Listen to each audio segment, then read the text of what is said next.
8'de sağlık tüm hızıyla devam ediyor. Şimdiki konuğumuz anestezi ve reanimasyon uzmanı Doktor Taylan Temel. Hoş geldiniz Taylan Hocam. Hoş bulduk, merhabalar. Nasılsınız? Teşekkür ederim, siz nasılsınız? Sağ olun, bizler de iyiyiz. Hocam hoş geldiniz. Hoş bulduk hocam.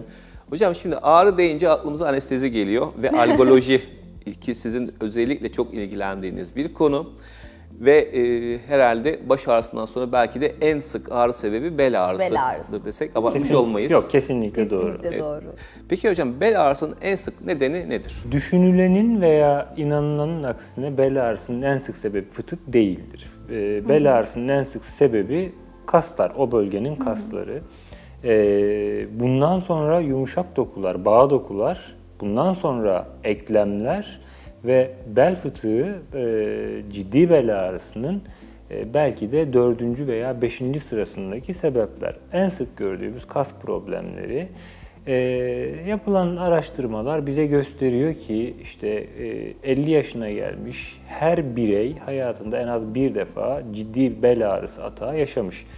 Ama bel ağrısının olması belde fıtık olduğu anlamına gelmiyor veya bel fıtığının MR'da görülmesi o fıtığın ağrıya sebep olduğu anlamına gelmiyor her zaman. Çünkü halk dilinde komşular olsun, bir yerde bir şeylerle gezmelerde olsun konuşulurken şey derler hocam, benim çok ağrıyor bugün. Sende bel fıtığı vardır o zaman derler değil mi? Her Kesinlikle. bel ağrısı fıtık değildir, öyle değil mi sizce de? Yani her 100 bel ağrısı, doktora giden her 100 bel ağrısından belki de 10 tanesinin sebebi fıtık ve bunların da ancak yarısı, yani 100 kişiden 4'ü 5'i cerrahi ihtiyacı duyan hastalar. Bunları konuşurken veya biz bunları hastalarımıza anlatmaya çalışırken bizim de hep göz ardı ettiğimiz yapılar oradaki kaslar ve eklemler. Bel sadece fıtıktan veya işte diskten ibaret bir organ değil.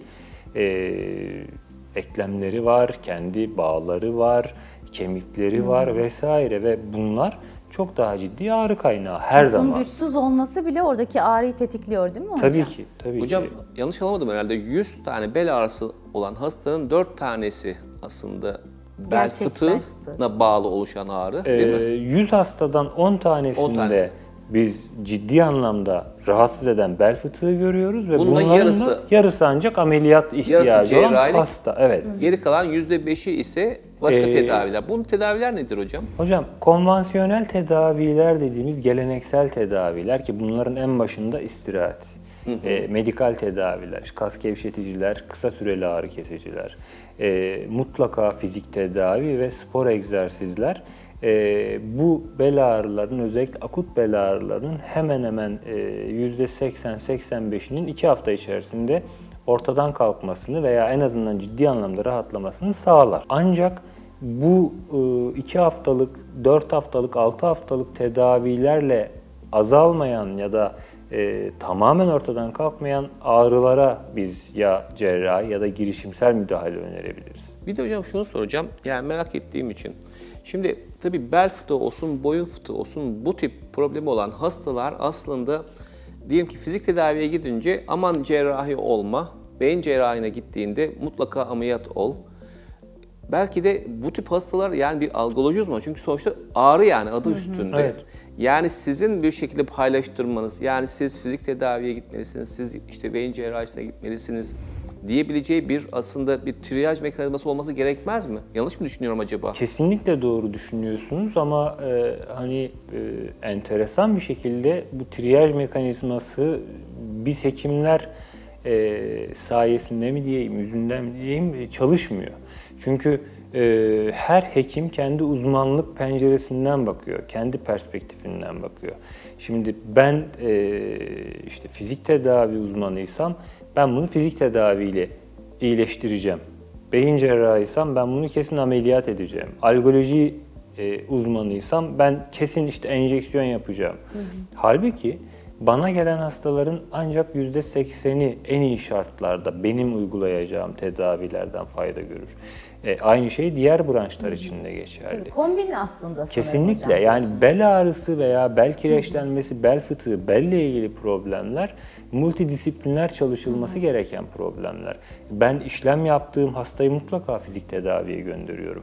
Fizik tedavi uzmanı alıp işte fizik tedavisini yaptırdığı ama toparlayamayan hastaları bana mutlaka gönderiyor. Aynı şey beyin cerrahisi branşı için de geçerli. Yani tamam ameliyat olması gereken hasta ameliyat oluyor ama ameliyatla fıtığı temizlenen hastanın da her zaman ağrısı geçmiyor. Yine beyin cerrahisiyle karşılıklı hastalarımızı konuşarak, paylaşarak, deneyimlerimizi paylaşarak bu triyaj sistemini daha aktif kullanmamız gerekiyor. En büyük belki de eksikliğimiz bu konuda bu. Kesinlikle hocam. Taylan hocam, lazer nükleoplasti ne işe yarar? Nedir? Lazer nükleoplasti özellikle cerrahiye ihtiyaç duymayan, cerrahi sınırına gelmemiş ama ağrıya sebep olan, işte bacak ağrısı, bel ağrısı, ayak parmak uyuşukluğu ağrısına sebep olan fıtıklara uyguladığımız oldukça etkili bir yöntem. Biz bu yöntemi mutlaka ameliyathane şartlarında ve genellikle sedasyon altında uyguluyoruz. Sedasyon hafif böyle bir gece uykusu benzeri bir uyku, hastanın herhangi bir rahatsızlık veya ağrı duymasını engelleyen bir iş. Görüntüleme altında bizim ameliyathanelerde fluoroskopi dediğimiz özel röntgen cihazlarımız var. Görüntüleme altında ince bir iğne vasıtasıyla fıtığın merkezine giriyoruz. Fıtığın merkezi yumuşaktır ve orada eğer diskin içerisinde basınç artarsa zaten fıtık dışarıya doğru taşar. İğne vasıtasıyla o fıtığın merkezine girip lazer probuyla, çok ince bir özel yapılmış proptur, bir iğnenin içinden geçirilir. Orayla onunla fıtığın içerisindeki yumuşak dokuyu vurarak buharlaştırıp onu eritmek veya başka bir yöntemle direkt vurduğunuz zaman buharlaştırıyorsunuz onu. Buharlaştırıp onu dışarıya alıyorsunuz. Fıtığın merkezindeki basıncı azaltıp fıtığın merkezindeki dokuyu küçülttüğünüz zaman dışarıya çıkan parça da yavaş yavaş, bazen dakikalar, saatler içerisinde, bazen de haftalar içerisinde küçülüyor ve ağrı ortadan kalkıyor. Peki nükleotomi nedir hocam? Biraz da ondan bahseder misiniz? Nükleotomi hocam biraz daha agresif diyebileceğimiz bir müdahale. Yine lazer nükleoplasti gibi biz bunu da ameliyathane içerisinde yapıyoruz. Burada kullandığımız iğne biraz daha büyük. Fıtığın içerisine yine görerek giriyoruz ve nükleotomide fıtığı özel ve küçük bir otomatik bıçak vardır o iğnenin içerisinde. Küçük parçalar halinde fıtığı içeriden keser ve onu bize dışarıya su basıncı sayesinde yavaş yavaş alır. Yaklaşık yine 1 saat civarında sürer ve burada bizim avantajımız her zaman şu olur: hastaya çıkmış olan fıtık parçasını buyurun bakın fıtık bu deyip teslim edebiliriz. Şeye gelecektir. Bu şey değil mi? Mikroskopik mikrodiskektomiden daha da invazif, non-invazif. Yani. Çok daha non-invazif. Yani hocam şöyle, şunu kabul etmek gerekir. Mikrodiskektomide evet açtığımız beyin cerrahisi arkadaşların açtığı alan çok küçük.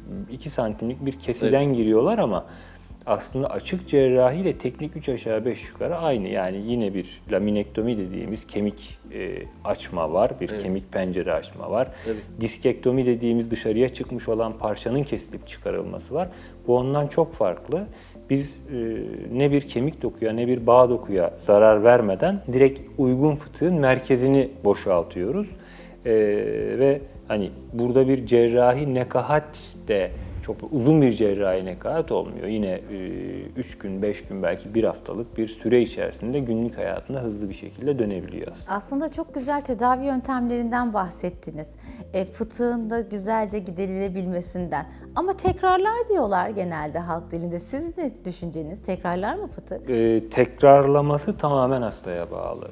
Şöyle, şimdi şunu kabul etmek gerekir. Hepimiz, bütün insanlar ilk doğduğunda kendilerine son derece sağlıklı bir omurga bahşediliyor. Biz bu omurgayı kimimiz 30 yaşında, kimimiz 50 yaşında, kimimiz 25 yaşında, 20 yaşında bu hale getiriyoruz. Müdahale edilmesi gereken bir hale getiriyoruz ve bu tedavileri yapan hekim arkadaşlar, bizler o hasarlı olan bölgeleri iyileştirip tekrar sizi günlük hayata geri gönderiyoruz. Eğer siz fıtığa sebep olan şeyleri hayatınızdan çıkarmazsanız, işte yani bu hiçbir şey yapmamanız anlamına gelmez ama bir defa fıtığa müdahale edilmesi gereken bir hasta her zaman hiçbir bel problemi yaşamamış bir hastaya göre bu tarz problemlere daha açıktır. Mutlaka kendimizi korumamız gerekiyor. Kesinlikle. Bu çok önemli. Bunu yapmadığımız zaman tabii ki fıtık her zaman tekrarlama riski olan bir durum. Hocam Maalesef. son olarak çok önemli konulardan bahsediyorsunuz. Son bir soru olarak da şunu sormak istiyorum. Lazer nükleoplasti ile nükleotomi arasında başarı açısından bir fark var mı? Artı tekrarlama açısından bir fark var mı?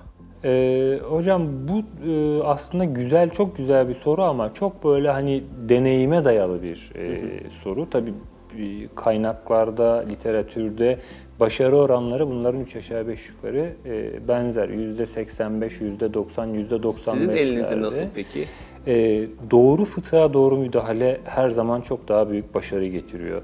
Eğer fıtık çok büyükse nükleotomi ve uygun aralıktaysa, çok aşağıda değilse, girilemeyecek kadar aşağıda değilse nükleotomi her zaman daha uygun, daha efektif bir yöntem. Bazen lazerle bu başarıyı bir adım öne taşıyoruz, bazen nükleotomla taşıyoruz. Ama şunu çok iyi biliyoruz, taze fıtık her zaman çok daha hızlı tedavi oluyor. İster nükleoplastiyle yani lazerle, ister nükleotomiyle, ister ozon enjeksiyonuyla, ister istirahatle fark etmez. Taze fıtık her zaman çok daha çabuk tedavi oluyor. Bu da ne demek? Lütfen özellikle belle ilgili problemleri geciktirmeyin demek. Kronikleştiği zaman, doku sertleşmeye başladığı ve hasar arttığı zaman tedavi gerçekten çok daha zor, meşakkatli ve başarı oranı daha düşük hale geliyor. Vermiş olduğunuz bilgiler çok değerliydi hocam. Her bel ağrısının bir fıtık olmadığını anladık sizlerle beraber. Çok sağ olun. Bugün bizlerle anestezi uzmanı ve reanimasyon uzmanı Doktor Taylan Temel bizlerleydi. Bize çok güzel bilgiler verdi ve 8'de sağlık tüm hızıyla devam ediyor.